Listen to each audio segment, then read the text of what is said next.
Olá, amados irmãos, aqui é o pastor Alberto Seiroc. Seja bem-vindo ao nosso canal, que a paz de Cristo seja com todos. Quero iniciar parabenizando os pais pelo seu dia e que a bênção do Senhor recaia sobre a vida de cada um dos pais que estão nos ouvindo nesta hora.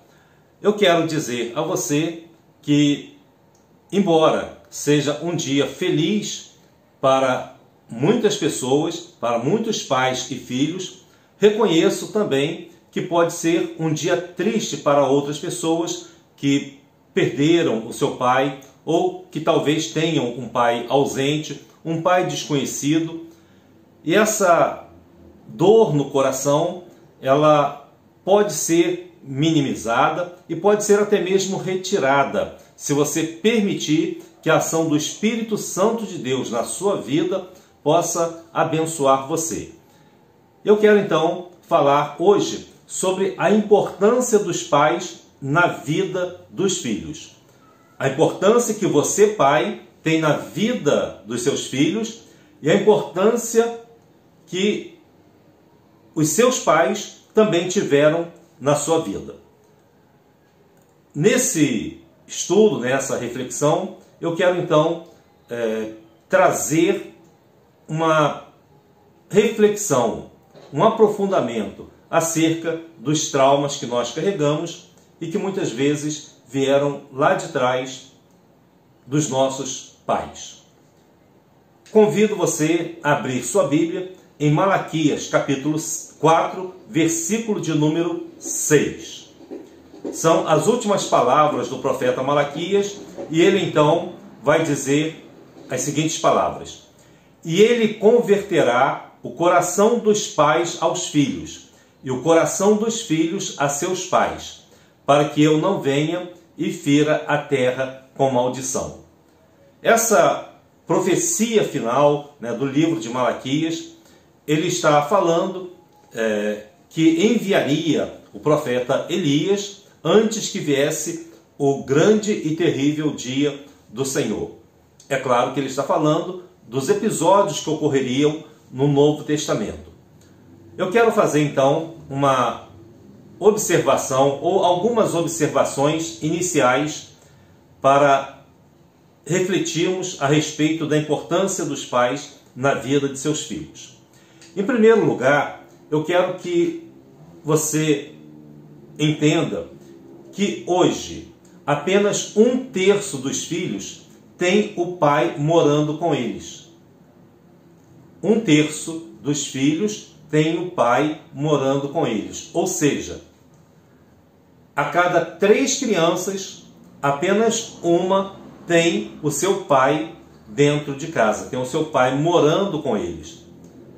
Devido à separação, devido aos problemas familiares, devido à ausência desse próprio pai. Também, a falta ou a ausência do pai é responsável por grande parte dos nossos problemas emocionais. Tanto o pai que traz sentimentos negativos para o filho vai prejudicá-lo, quanto também a sua falta ou ausência vai também repercutir nas suas condições emocionais. Em terceiro lugar, os pais, eles são padrão ou modelo para os seus filhos. E eles são padrão ou modelo, positivos ou negativos, estando presentes ou ausentes. Eles vão influenciar, inclusive com a sua ausência, na vida de seus filhos. Vamos iniciar respondendo a uma pergunta: como os pais influenciam os seus filhos? Ou seja, como se dá essa influência? Quando o filho nasce, a primeira pessoa que ele vai ter contato é o seu pai e a sua mãe. Essas duas pessoas, elas serão as primeiras a influenciar a vida do filho. O processo que eu vou mostrar a você aqui, ele faz parte de um estudo chamado constelação familiar. Não vou entrar em detalhes nessa constelação, mas eu quero mostrar a você como pessoas podem influenciar a vida de outras pessoas. Então o filho ou a filha são influenciados inicialmente pelo seu pai e pela sua mãe. É com o pai e com a mãe que nós aprendemos, por exemplo, a ficar alegres, aprendemos a ficar tristes. É com o pai e com a mãe que você aprende a ter medo, aprende a ter segurança. É com o pai e com a mãe que você vai sentir raiva, vai sentir preocupação. Então, os sentimentos, tanto positivos quanto negativos, eles são influenciados pelos pais em relação aos filhos. E é com os pais que ele vai ter o seu primeiro aprendizado. São os primeiros contatos. E essa influência, ela fica gravada no subconsciente da criança. E uma vez registrado no subconsciente, isso se torna um padrão, uma crença na vida da pessoa. Mais tarde, essa criança vai crescendo e também vai recebendo influência de outras pessoas.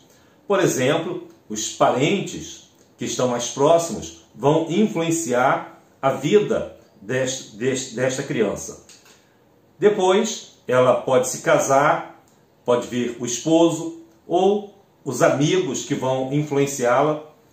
E essas experiências vividas no ambiente familiar, elas vão influenciando a nossa saúde emocional.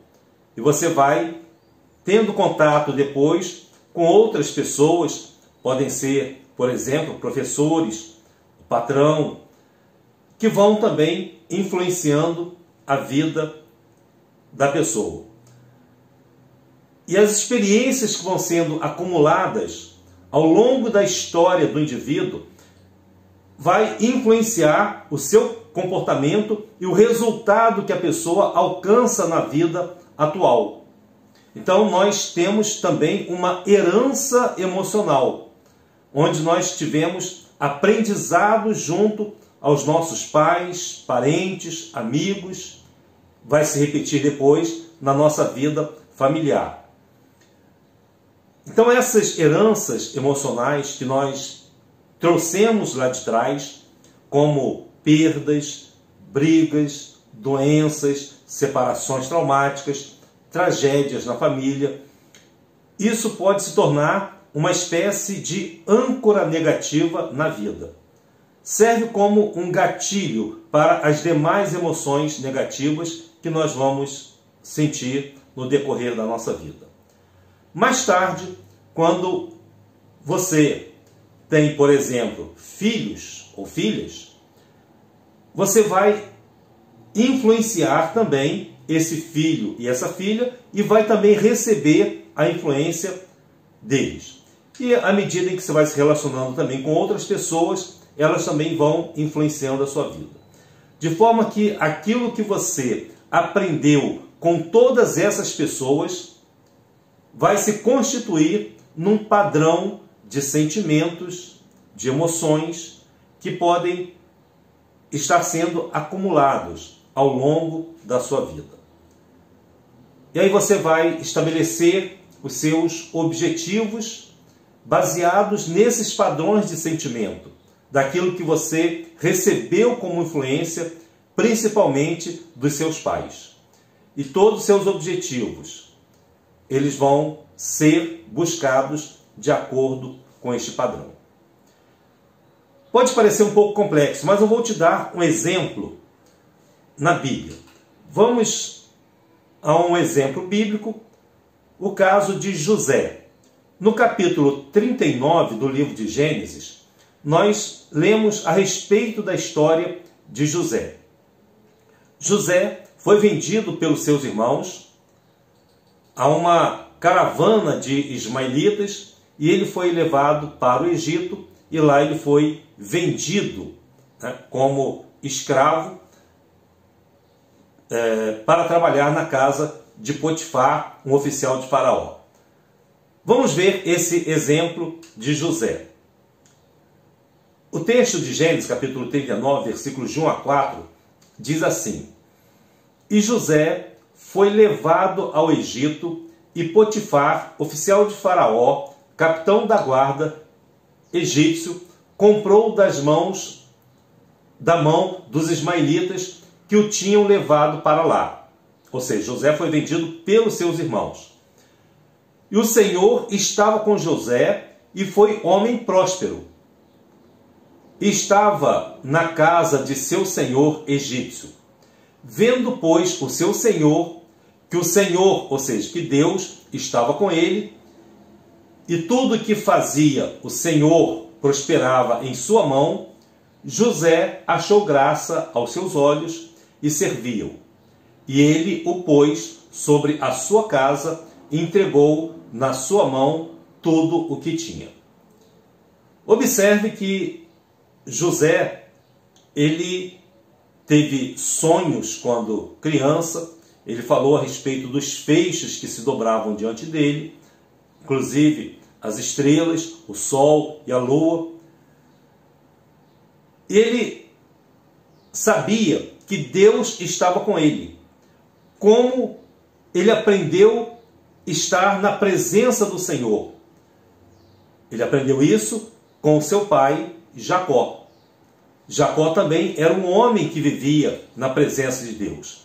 Ele tinha vários problemas, ele tinha algumas questões que não foram muito bem resolvidas. Mas uma das coisas que ele havia aprendido também com seu pai era estar na presença do Senhor. E José aprendeu isso com seu pai, a estar na presença do Senhor. E quando nós estamos na presença do Senhor, nós sabemos que teremos prosperidade.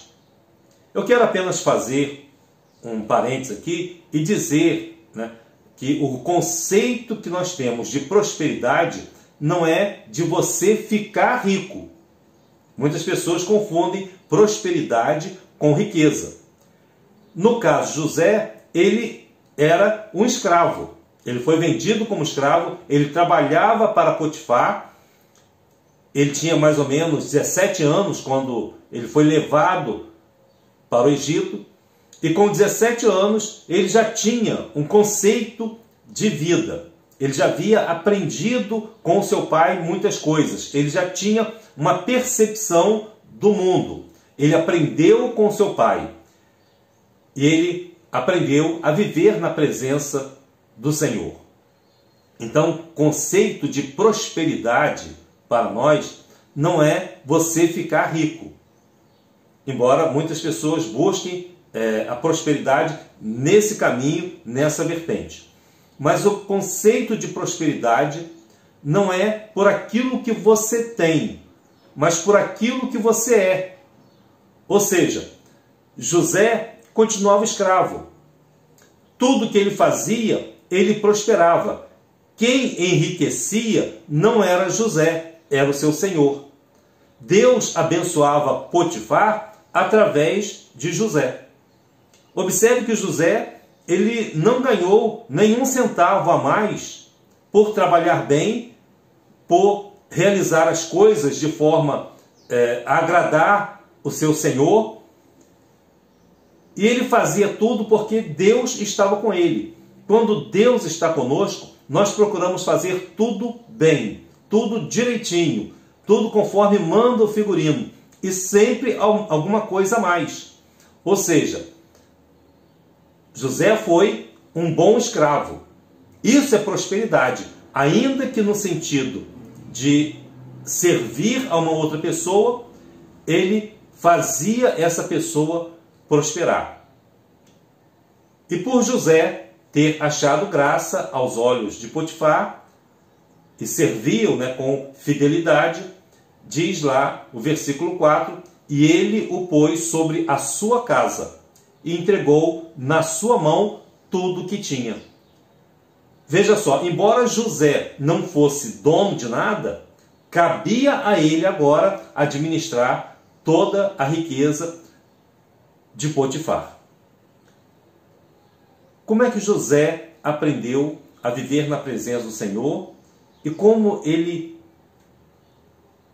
fazia as coisas de modo a fazer com que outras pessoas prosperassem? Ou seja, a sua prosperidade era a prosperidade dos outros. Eu quero fazer apenas uma advertência a você, para que você não busque a prosperidade apenas para si só. Ou seja, uma prosperidade voltada apenas para você. A prosperidade verdadeira, a prosperidade bíblica, é você, independente das circunstâncias ou da posição, você continuar vivendo na presença de Deus. Então, prosperidade não é o que você tem. Prosperidade é o que você é. E José, então, viveu exatamente dessa forma. Um escravo próspero, que se tornou o administrador na casa de Potifar. Eu vou mostrar a você o que aconteceu com José. Lá no versículo 5 do capítulo 39 de Gênesis, diz assim: E aconteceu que desde que o pusera sobre a sua casa e sobre tudo o que tinha, o Senhor abençoou a casa do egípcio por amor de José. E a bênção do Senhor foi sobre tudo o que tinha. É interessante essa prosperidade, esta bênção de Deus. Ou seja, a bênção, ela não para em você. Você é um canal para abençoar outras vidas. E quando você se torna um canal para abençoar outras vidas, a bênção não apenas passa por você, como também você é abençoado por ela. E tudo que ele tinha, na casa e no campo, a bênção do Senhor foi sobre tudo que ele tinha. E deixou tudo que tinha na mão de José, de maneira que nada sabia do que estava com ele, a não ser do pão que comia. José, então, prosperou. Ele aprendeu que a sua vida pode ser uma bênção para outras vidas. Bom, a pergunta é, como ele aprendeu isso? Ele aprendeu isso com seu pai, Jacó. Eu vou trazer o texto de Gênesis, capítulo 30, versículos de 25 a 27, que diz assim: E aconteceu que, como Raquel deu à luz a José, disse Jacó a Labão, ou seja, o seu sogro, tio dele: Deixe-me ir, que me vá ao meu lugar e à minha terra. Dá-me as minhas mulheres e os meus filhos, pelas quais te tenho servido. Ir-me-ei, pois tu sabes o serviço que te tenho feito. Então lhe disse Labão: Se agora tenho achado graça em teus olhos, fica comigo. Ora, por que Labão queria que que Jacó permanecesse com ele? Ele está dizendo: tenho experimentado que o Senhor me abençoou por amor de ti. Ou seja, eu tenho experimentado que o Senhor me abençoou por amor de ti. Foi essa experiência que José aprendeu ao longo da sua vida, que nós podemos abençoar outras vidas, que nós podemos nos tornar bênção para os outros. Isso ele aprendeu com seu pai.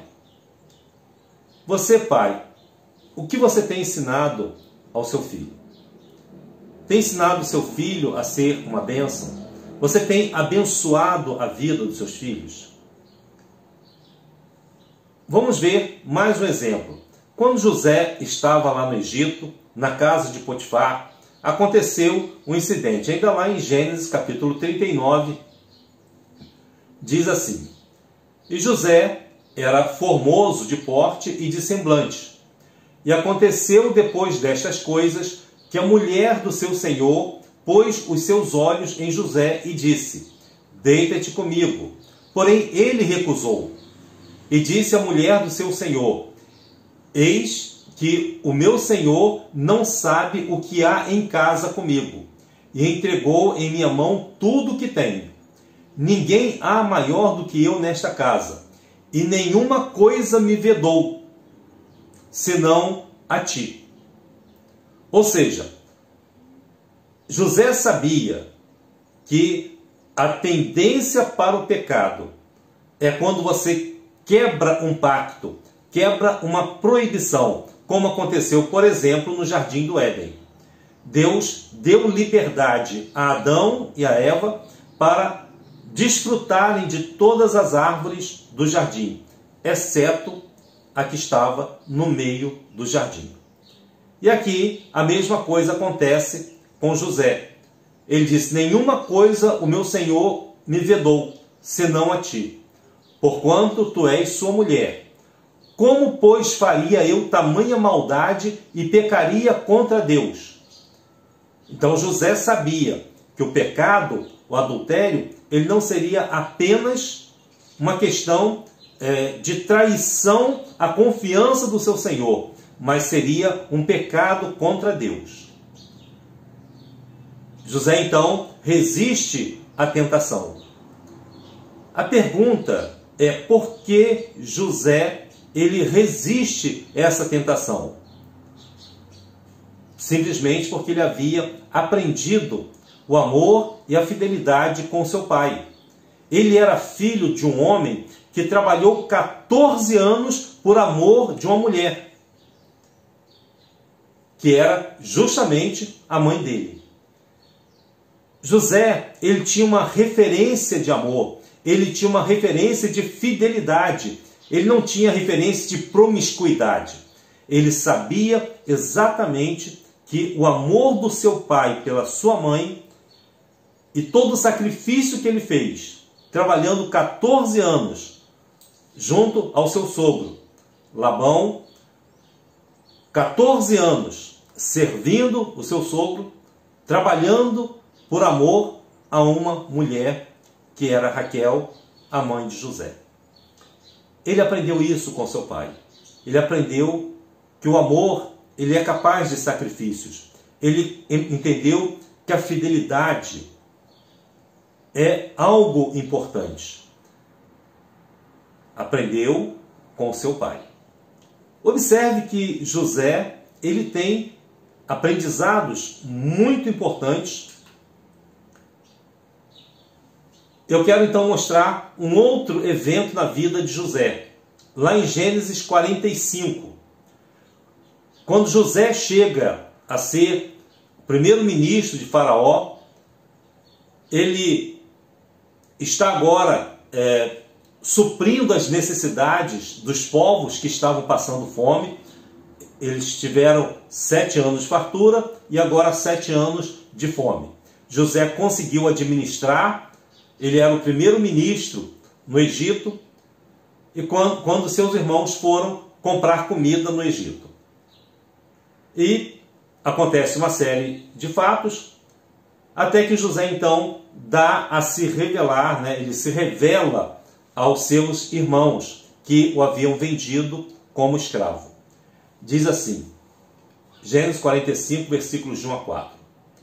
Então José não se podia conter diante de todos que estavam com ele, e clamou: fazei sair daqui a todo homem.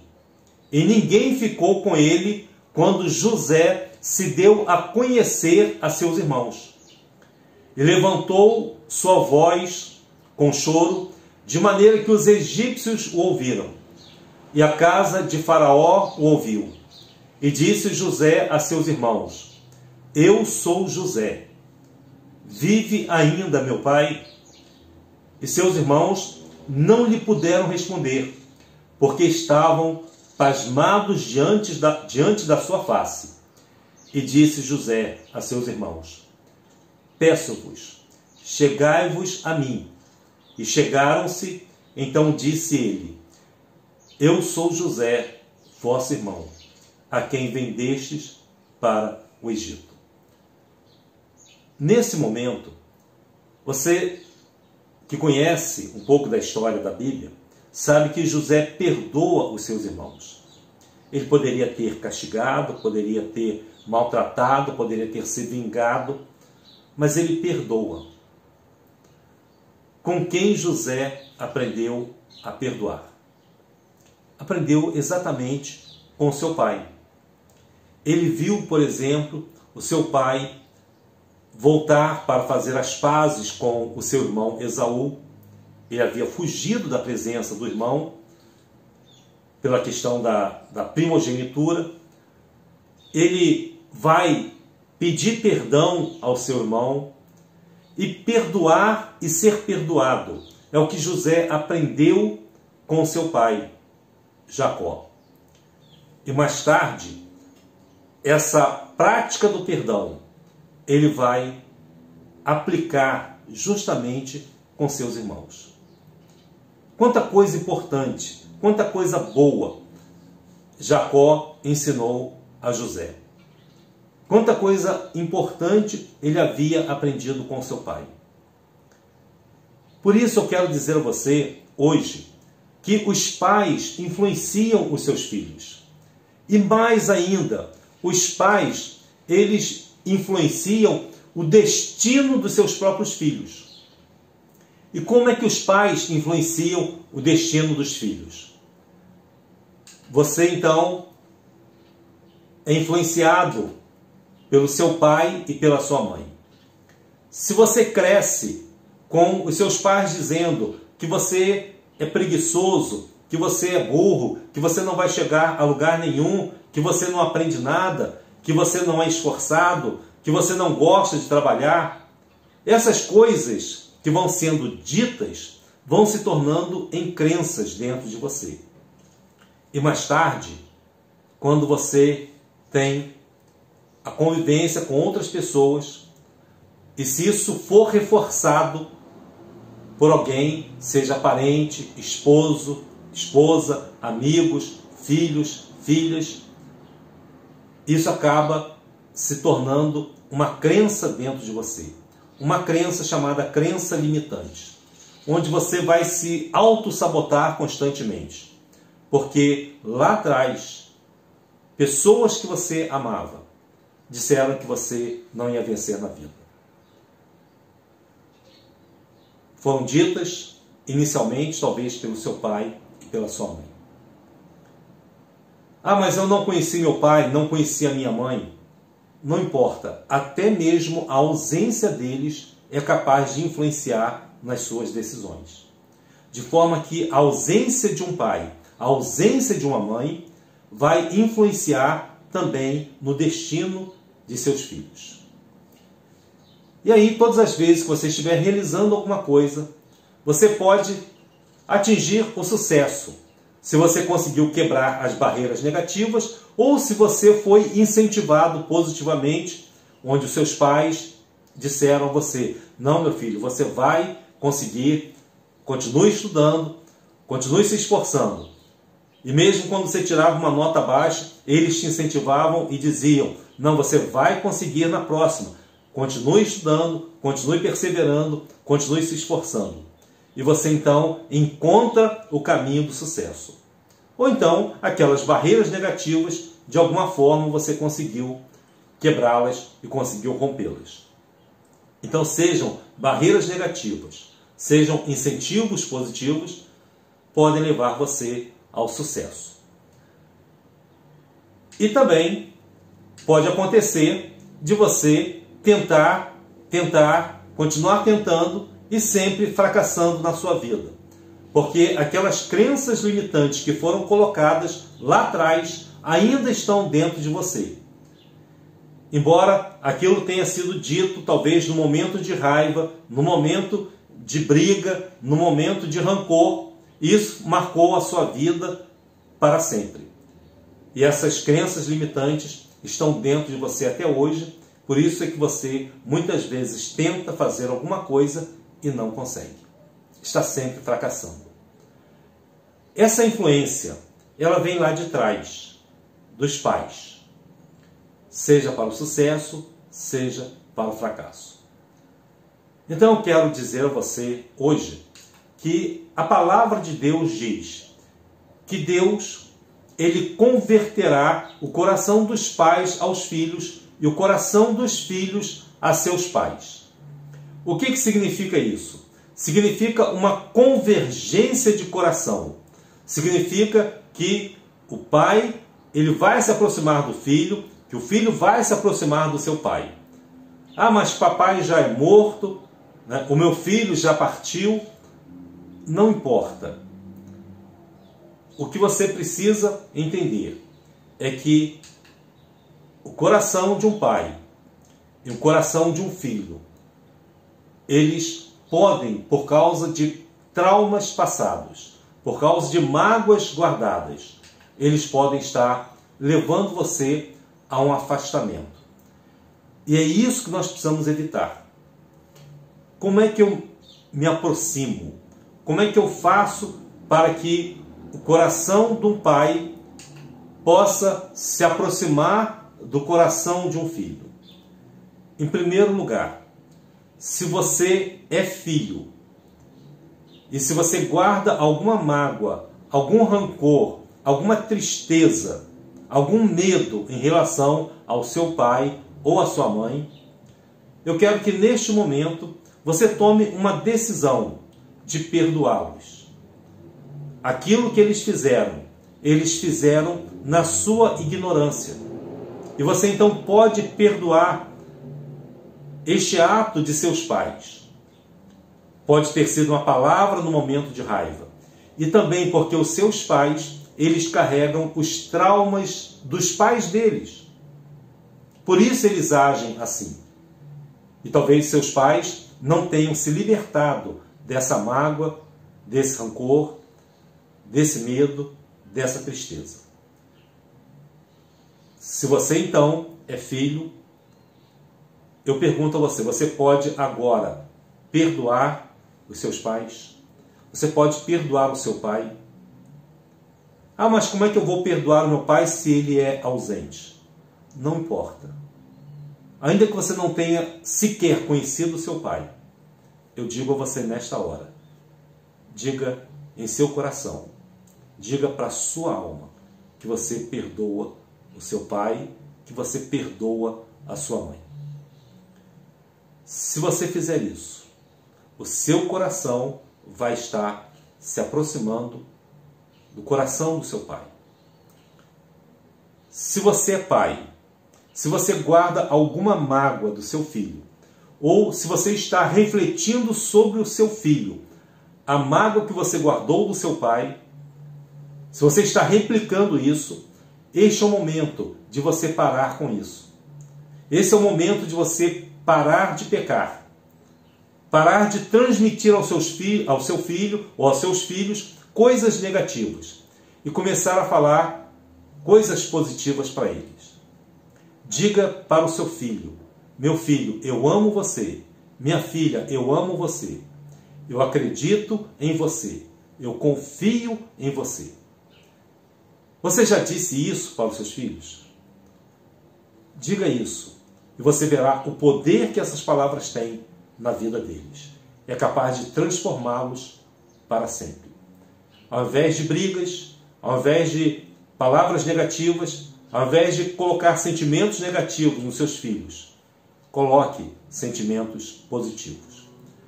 Quando o coração do filho se volta para o coração do pai, e quando o coração do pai se volta para o coração do filho, então a Bíblia diz que Deus está atuando, convertendo o coração dos pais aos filhos e o coração dos filhos aos seus pais.